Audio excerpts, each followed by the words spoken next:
Well, hello and good morning. This is my first post on YouTube to you all in order to recount my travels and such. There hasn't really been a huge amount of time to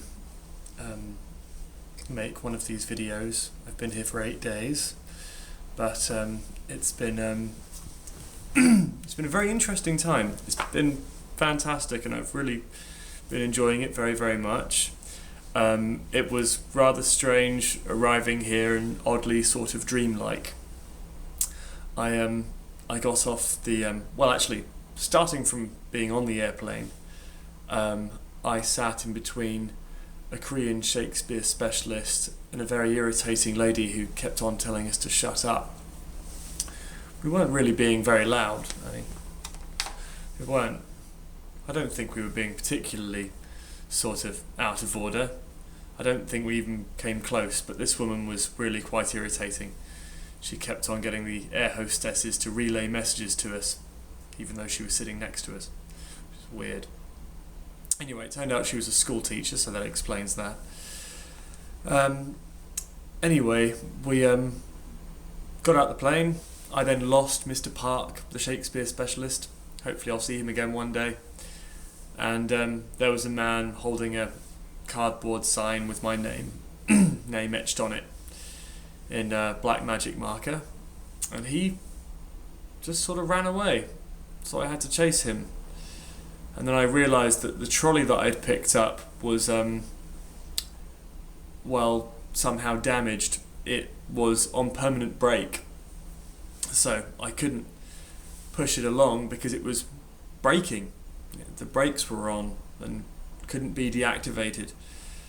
So I had to push this thing at immense speed whilst this guy just wouldn't bloody slow down. By the time we got to his car, it felt I was absolutely shattered. I just couldn't explain to him how difficult it was pushing all my luggage across the airport at breakneck speed while the brakes were on. So that was amusing. He must have just thought I was really unfit. That was an interesting way to start off my journey. And we then proceeded to get lost. We got in the car and he drove me into the city centre and eventually to Gangnam.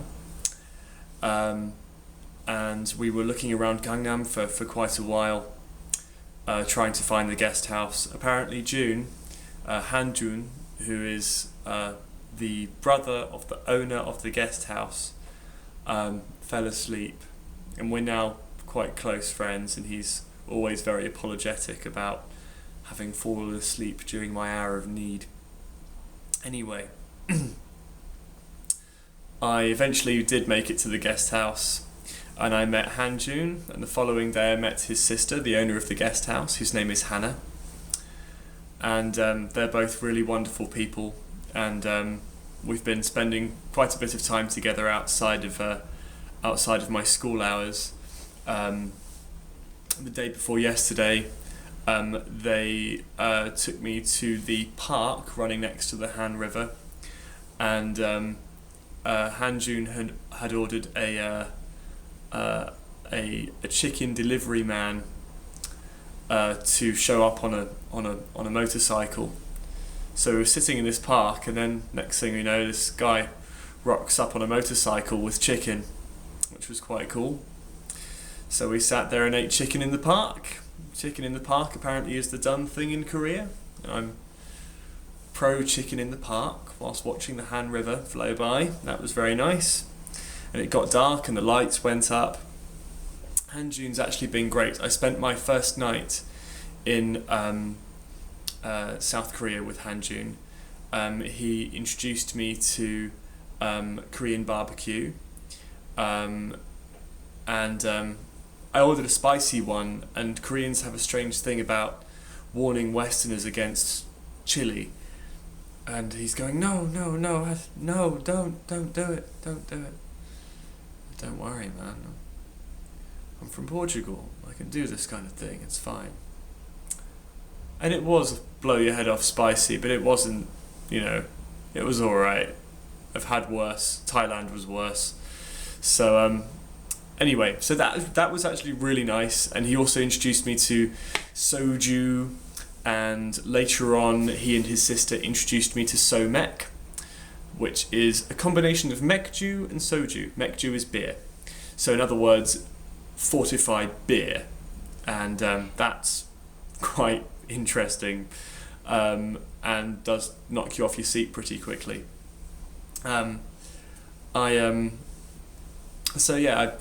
also introduced me to samgyeopsal, which is a different type of Korean barbecue, which involves cooking loads and loads of thick rashers of bacon. Very, very tasty. Really highly unlikely that it's of any real health benefit at all. I think it's probably just quite fattening, but it's very, very nice. So we've done that. And what else have we done? Onto the school. I'm very happy with it. I don't want to talk about the school very much because, well, work is work. But they seem pleased enough, and I am pleased to be working there. It looks like a fun place to work. It's they don't call me a teacher. I'm a coach, which means I kind of motivate people. Although I do kind of teach as well, interestingly. So that's my function with the school.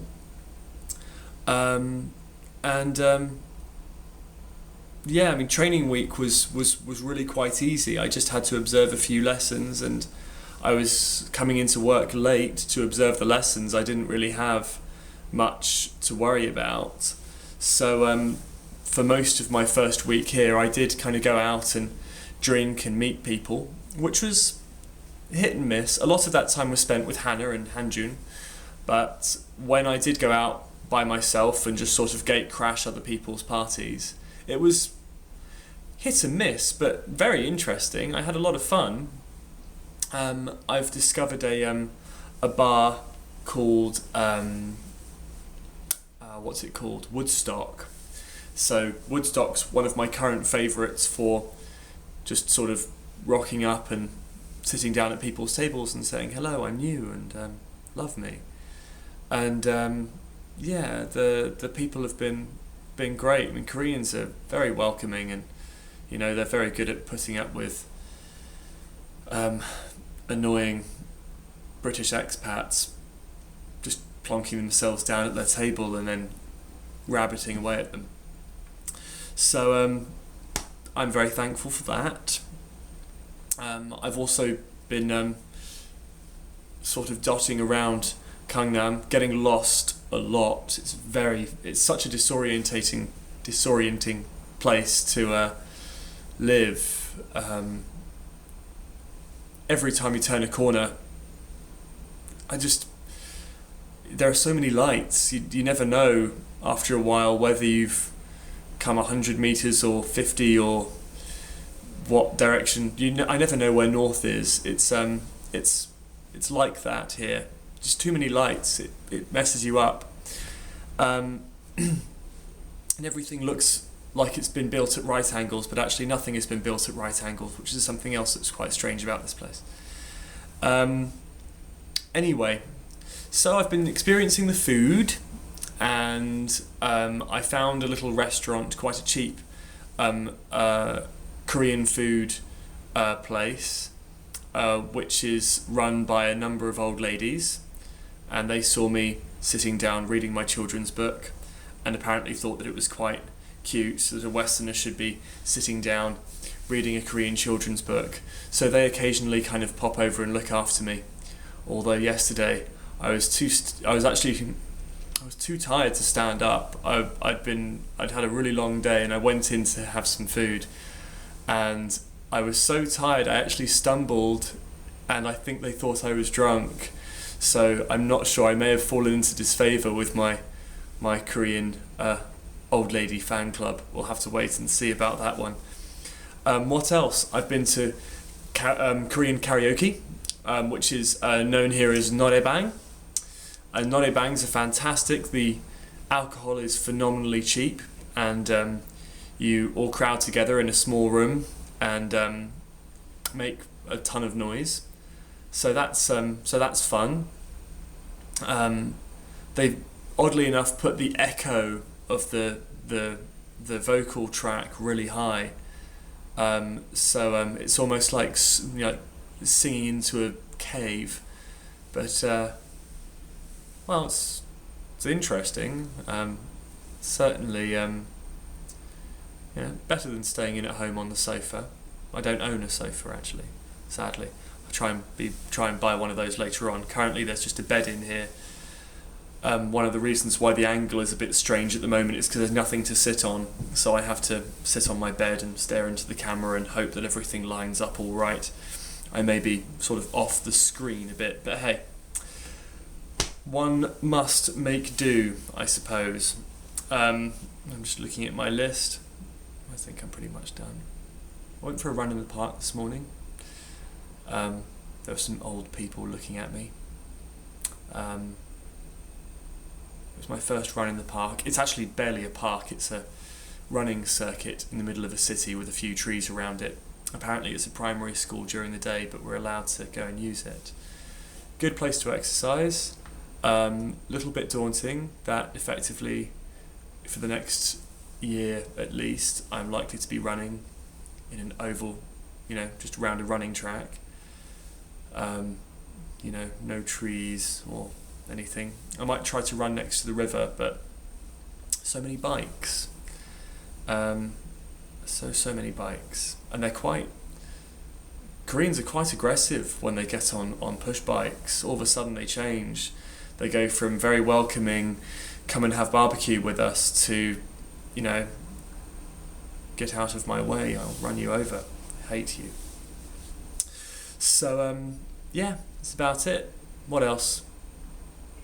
Oh yeah, there's no internet, which is extremely irritating, because I have no alien registration card, which means that everywhere I go has full internet connection. There are always a few hundred different internet connections to choose from at any one time, any given place. What I didn't realise was that you need to have some form of identification for all of them. And I don't technically have ID. I'm still halfway between tourist and worker, and I won't have my ID until about a month after living here. So meanwhile I live with one of these, a phone which does not have a dictionary, so I have to type everything letter by letter, and it's also really difficult to use. So oh well, never mind. Yeah. My fridge is very noisy, so I've been having a little bit of trouble sleeping. It really is phenomenally noisy, but all in good time. All in good time. Things will be fixed. These things will be fixed eventually at some point. So yes, I'm hopeful that everything will go according to plan. And really, that's the only thing that's troubling, and really all very small things. I'm sure I can get everything fixed. I mean, I need to find a supermarket. I've barely moved in to my home. It's all happened very, very fast. These past 8 days have gone by in the flash of a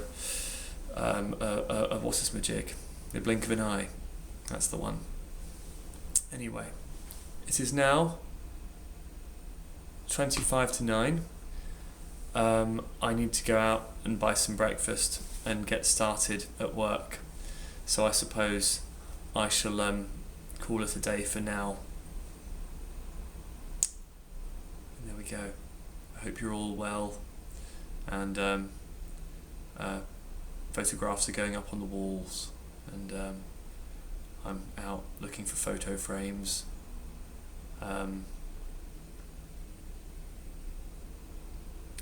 Goodbye.